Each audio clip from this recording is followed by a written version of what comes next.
Bwana Yesu Kristo asifiwe. Natumaini ya kwamba nyinyi nyote mko salama. Mada ya ibada yetu ilikuwa ni athari za kujitenga na Bwana Mungu wa Israeli. Na tukasoma kitabu cha Samueli wa kwanza chapter number 8 verse 1 to 7.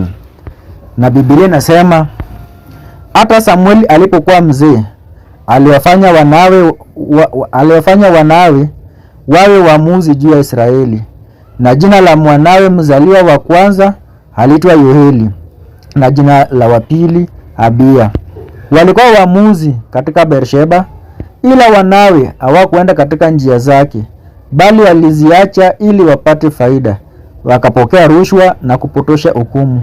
Ndipo wazee wote wa Israeli wakakutana pamoja, wakamwendea Samueli huko Rama, wakamwambia, angalia, wewe umekuwa mzee na wanao hawaendi katika njia zako.